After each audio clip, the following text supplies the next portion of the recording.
Nous sommes de retour avec l'émission Tête à Tête et je reçois cette semaine une bonne amie et une dame de la région, Mona Awad. Bonjour Linda. Bonjour Mona. Alors Mona Awad, c'est un nom qui est très musical. Alors tu nous dis de l'origine de Mona Awad et Awad? Oui. Alors Awad, c'est un nom libanais. Moi, en fait, libanais et égyptien. Moi, mon papa est égyptien et ma maman est libanaise. Et ils se sont mariés au Liban et c'est là où je suis née, avant qu'on arrive au Québec. Et vous êtes arrivée en quelle année au Québec? L'année des Olympiques, 76. Ah! Oui. Et vous êtes une grande famille? Tu as des sœurs, des frères? Oui, il y avait ma sœur, mais on est venu en gang, si tu veux. Okay. Oui, parce que maman, elle a 5 sœurs. On est arrivé avec 2 de ses sœurs et leur famille. OK, alors c'était comme la moitié de la gang, là. oui. C'est intéressant. Ouais. Et le Québec, parce que c'était francophone? C'est pour ça qu'on a choisi le Québec, oui. Et puis, alors, c'est sûr que quand tu arrives, tu veux aller vers ce qu'on connaît. Hein? Alors, c'était Ville-Saint-Laurent, le quartier des Arabes, mais c'était trop cher pour le budget. Oui. C'était trop cher. Ils sont juste allés une sortie plus à l'ouest, boulevard des Sources. On a grandi à Dollard-des-Ormeaux. Ah, OK. Alors, c'est intéressant de voir le positionnement où que les familles arrivent et pourquoi et tout ça. Et toi, tu as fait tes études, j'imagine, dans le West Island. En français? En anglais? Non, on est arrivé avant que le Parti québécois soit élu et la loi 101. Donc, vu qu'on parlait français à la maison, ma mère a voulu nous mettre dans les écoles anglophones en pensant que le français dans les écoles anglophones allait se donner avec la même force que, mettons, disons que nous, au Liban, j'apprenais l'arabe, l'anglais et le français à force égale. Ah oui? Oui. OK. Alors, mais c'était pas le cas dans les écoles. Alors, le parler, c'est resté, mais au niveau de l'écrit, ça a pris un gros recul en étant dans les... alors tu as appris l'anglais à l'école et là, ton français a pris un recul parce que le français n'était pas assez fort à l'école anglophone. Oui. Et là, René Lévesque est arrivé. Ça.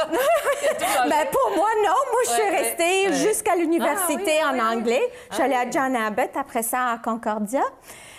Mais quand je suis rentrée dans le marché du travail, là, j'étais baignée en français, puis j'étais la petite anglophone qu'ils allaient mettre à la francophone. Mais ça a bien fonctionné, parce que tu étais très bonne en français. Ton français était bon. Alors, ton origine et tout, et tes coups de cœur, quand tu es arrivée ici, en fait, ton cheminement, tu sais, ton cheminement, je sais que tu es dans les arts, alors parle-moi un peu de ton cheminement dans les arts, chère. OK. Le cheminement dans les arts est un hasard, un accident, une histoire d'amour. Mes parents, ils étaient artistiques, mais c'était pas du monde qui nous prenait au musée ou aller voir des concerts. J'étais allée visiter une de mes tantes en Angleterre qui habitait là en ce moment, puis qui m'a fait faire comme ouvert les yeux aux arts, aux grands maîtres et tout ça. Et comment moi, j'ai commencé à travailler dans les arts, c'est... je suis tombée en amour avec un artiste. L'artiste, il y en a plusieurs dans la région qui le connaissent, Daniel Gauthier. Et c'est ça, quand je l'ai rencontré, alors, dans ce temps-là, moi, j'avais trouvé un emploi à la Banque nationale. Et Daniel, lui aussi, travaillait à la Banque nationale dans l'informatique. Et il avait ce rêve-là. Il faisait toujours de la peinture à la maison et tout ça. Mais son rêve, c'était de quitter tout ça, aller vivre aux îles de la Madeleine, ouvrir un atelier-galerie. En fait, ce que tu as fait, c'est que tu as développé ça et tu as géré ça avec Daniel, mais tu as vraiment poussé le côté plus affaires et de développement dans ce côté. Parce que... C'est ça, vous avez été impliqué, je pense aussi, dans le Conseil des arts des îles de la Madeleine. Oui, alors, moi, comme travailleuse en arrière, mais Daniel vraiment en tant que figure de proue là-dedans, où ils ont bâti une association culturelle, Admarée pour l'art contemporain. On a fait des symposiums. Et moi, d'un autre côté, j'ai travaillé avec Paul Grégoire dans les performances. Ah oui, OK? Alors là, c'était vraiment des artistes, parce que les performances, c'est très grand en Europe. C'est une...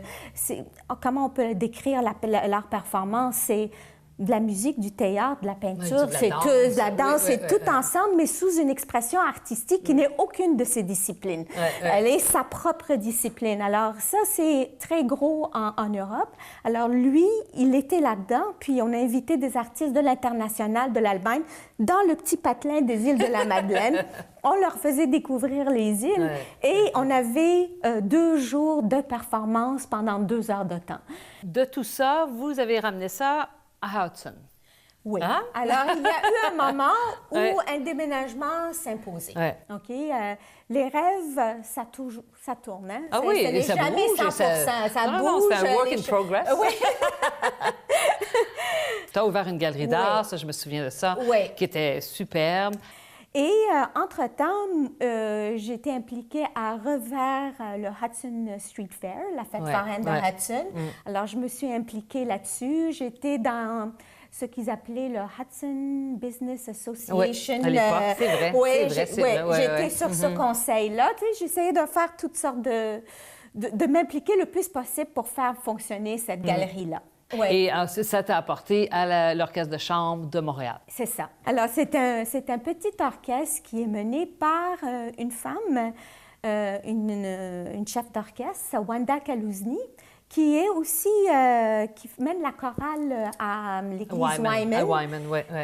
Alors, elle a toujours eu comme but d'amener des jeunes solistes, de faire découvrir des jeunes solistes, puis j'aimais beaucoup cette mission-là. Alors, tous des jeunes solistes de partout dans le monde qui arrivaient là, tu sais. Et qui produisaient à la nouvelle salle Bourgie, qui était une église à côté du Musée des Beaux-Arts. Oui, alors, il y a maintenant aussi des expositions. Et maintenant, la salle Bourgie même, elle a plein de concerts, mais elle loue la salle aussi à la chambre, l'orchestre de chambre de McGill, i Musici. Oui, qui sont là, c'est ça. Mais alors, tu es revenu à Hudson. Oui.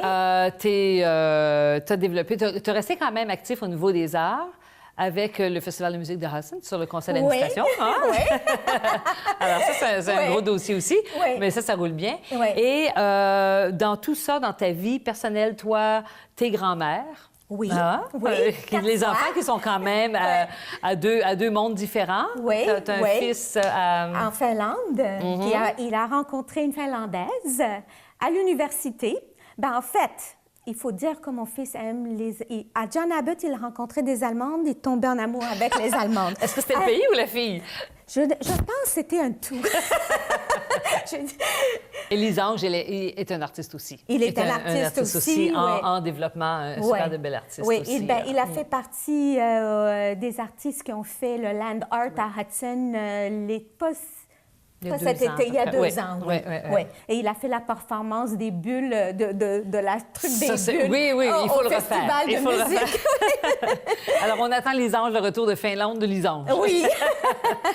Alors, et maintenant, tu es sur quel projet? Tu es sur un projet assez spécial, une association assez spéciale maintenant. Oui. Alors, ça, c'est Cancer du rein Canada. On dirait que moi, tout mon cheminement, c'est des hasards. C'est une femme que j'ai rencontrée en marchant les chiens dans le parc à Hudson, qui a eu le cancer du rein, puis qui cherchait quelqu'un à temps partiel pour mettre à jour le site Web. J'ai dit, je peux faire ça, il n'y a pas de problème. Puis, de fil en aiguille, après 2 ans de juste mettre le site Internet, ils m'ont offert un poste à temps plein. Et je me suis beaucoup questionnée parce que là, je sortais vraiment de mon milieu. Mais c'est des coups de cœur aussi. C'est des coups de cœur. Moi, en fait, ça doit me parler. Puis venir en aide à des patients, pas juste des patients, c'est les aidants aussi. Quand ils viennent de recevoir leur diagnostic, puis ils appellent, puis ils sont perdus, puis là, tu essaies de les aider. Parce que l'association est l'association du cancer du rein Canada. Alors c'est pour les personnes atteintes du cancer du rein qui fait partie des cancers un peu plus rares. Donc, quand on parle rare, on parle de moins d'informations.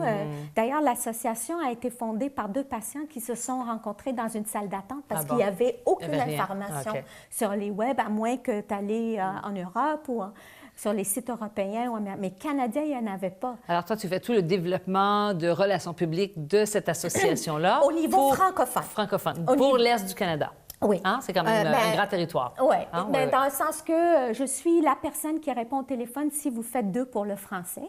Alors, tu es la 2. Je suis la 2. Puis aussi, bon, que ce soit en anglais ou en français, je prends soin de toutes les questions que les patients peuvent avoir. Et nous, on a un conseil médical à qui on peut demander ces questions-là. Puis, ils peuvent répondre à certaines questions d'ordre général ou les guider vers un chemin ou à des questions à poser à leur propre oncologue. Alors, Mona est maintenant vraiment impliquée à coup de cœur dans cette association-là. Oui. Elle a toujours son coup de cœur dans les arts avec son mari. Oui. Alors, écoute, avec tout ça, tes prochains projets ou comment on rejoint pour l'association, et c'est sur les sites sociaux et... Oui, alors c'est www.cancerdurein.ca, tout simplement. Puis là, vous pouvez me rejoindre à travers... Et le 2, c'est Mona Awad. Bien, merci beaucoup, Mona. Ça me fait plaisir de t'avoir avec nous. Et on se revoit la semaine prochaine pour une autre émission de Tête à Tête. Merci.